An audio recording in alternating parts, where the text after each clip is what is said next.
شروع اللہ کا نام لے کر جو بڑا مہربان نہایت رحم والا ہے۔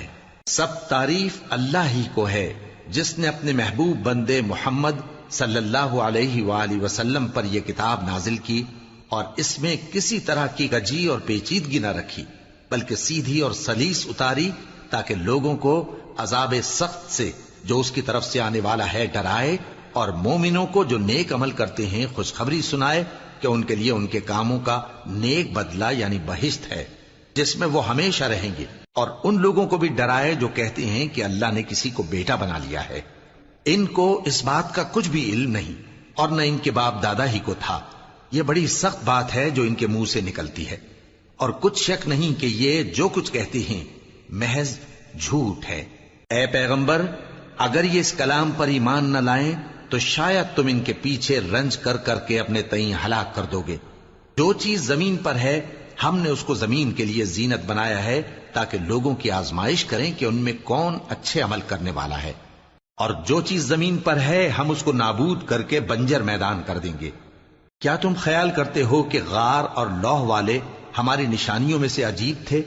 جب وہ نوجوان غار میں جا رہے تو کہنے لگے کہ اے ہمارے پروردگار، ہم پر اپنے ہاں سے رحمت نازل فرما اور ہمارے کام میں درستی کے سامان مہیا کر۔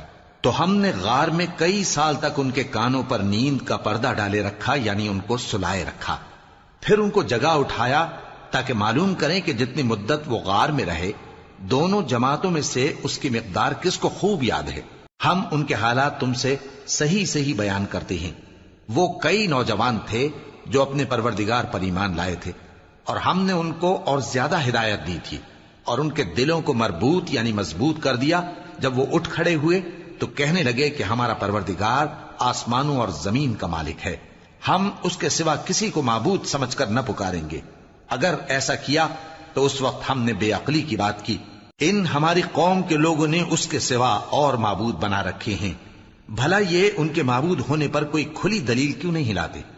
تو اس سے زیادہ کون ظالم ہے جو اللہ پر جھوٹ باندھے؟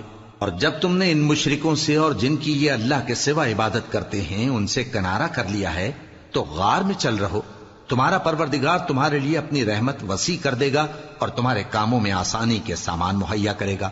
اور جب سورج نکلے تو تم دیکھو کہ دھوپ ان کے غار سے داہنی طرف سمٹ جائے، اور جب غروب ہو تو ان سے بائیں طرف کترا جائے، اور وہ اس غار کے کشادہ حصے میں تھے۔ یہ اللہ کی نشانیوں میں سے ہیں، جس کو اللہ ہدایت دے وہ ہدایت یاب ہے، اور جس کو گمراہ رہنے دے تو تم اس کے لیے کوئی دوست راہ بتانے والا نہ پاؤ گے۔ اور تم ان کے متعلق خیال کرو کہ وہ جاگ رہے ہیں حالانکہ وہ سوتے ہیں، اور ہم ان کو دائیں اور بائیں کروٹ بدلاتے تھے، اور ان کا کتا چوکھٹ پر دونوں ہاتھ پھیلائے ہوئے تھا۔ اگر تم ان کو جھانک کر دیکھتے تو پیٹ پھیر کر بھاگ جاتے اور ان سے دہشت میں آ جاتے۔ اور اسی طرح ہم نے ان کو اٹھایا تاکہ آپس میں ایک دوسرے سے دریافت کریں۔ ایک کہنے والے نے کہا کہ تم یہاں کتنی مدت رہے؟ انہوں نے کہا کہ 1 دن یا اس سے بھی کم۔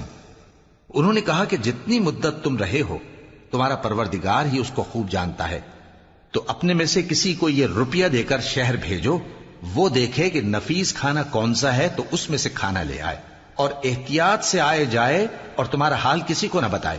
اگر وہ تم پر دسترس پا لیں گے تو تمہیں سنسار کر دیں گے یا پھر اپنے مذہب میں داخل کر لیں گے، اور اس وقت تم کبھی فلاح نہیں پاؤ گے۔ اور اسی طرح ہم نے لوگوں کو ان کے حال سے خبردار کر دیا تاکہ وہ جانیں کہ اللہ کا وعدہ سچا ہے، اور یہ کہ قیامت جس کا وعدہ کیا جاتا ہے اس میں کچھ شک نہیں۔ اس وقت لوگ ان کے بارے میں باہم جھگڑنے لگے اور کہنے لگے کہ ان کے غار پر عمارت بنا دو۔ ان کا پروردگار ان کے حال سے خوب واقف ہے۔ جو لوگ ان کے معاملے میں غلبہ رکھتے تھے وہ کہنے لگے کہ ہم ان کے غار پر مسجد بنائیں گے۔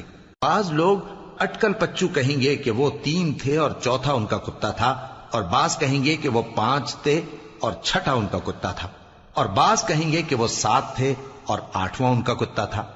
کہہ دو کہ میرا پروردگار ہی ان کے شمار سے خوب واقف ہے، ان کو جانتے بھی ہیں تو تھوڑے ہی لوگ جانتے ہیں۔ تو تم ان کے معاملے میں بحث نہ کرنا مگر سرسری سی بحث، اور نہ ان کے بارے میں ان میں سے کسی سے کچھ دریافت ہی کرنا، اور کسی کام کی نسبت نہ کہنا کہ میں اسے کل کر دوں گا، مگر انشاءاللہ کہہ کر، یعنی اگر اللہ چاہے تو کر دوں گا۔ اور جب اللہ کا نام لینا بھول جاؤ تو یاد آنے پر لے لو۔ اور کہہ دو کہ امید ہے کہ میرا پروردگار مجھے اس سے بھی زیادہ ہدایت کی باتیں بتائے۔ اور اصحاب کہف اپنے غار میں 9 پر 300 سال رہے۔ کہہ دو کہ جتنی مدت وہ رہے اسے اللہ ہی خوب جانتا ہے، اسی کو آسمانوں اور زمین کی پوشیدہ باتیں معلوم ہیں، وہ کیا خوب دیکھنے والا اور کیا خوب سننے والا ہے۔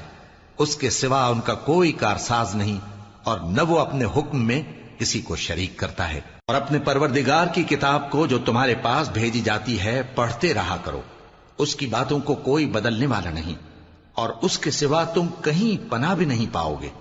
اور جو لوگ صبح و شام اپنے پروردگار کو پکارتے اور اس کی خوشنودی کے طالب ہیں، ان کے ساتھ صبر کرتے رہو، اور تمہاری نگاہیں ان میں سے گزر کر اور طرف نہ دوڑیں کہ تم دنیاوی زندگی کی رونقوں کے خواستگار ہو جاؤ۔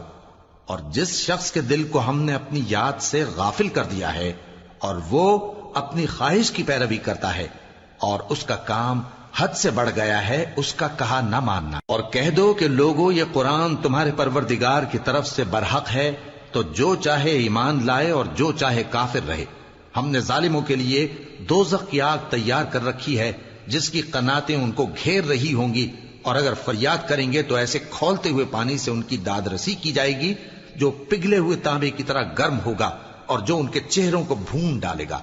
ان کے پینے کا پانی بھی برا اور آرام گاہ بھی بری۔ اور جو ایمان لائے اور کام بھی نیک کرتے رہے تو ہم نیک کام کرنے والوں کا اجر ضائع نہیں کرتے۔ ایسے لوگوں کے لیے ہمیشہ رہنے کے باغ ہیں جن میں ان کے محلوں کے نیچے نہریں بہ رہی ہیں، ان کو وہاں سونے کے کنگن پہنائے جائیں گے، اور وہ باریک دیبا اور اطلس کے سبز کپڑے پہنا کریں گے، اور تختوں پر تکیے لگا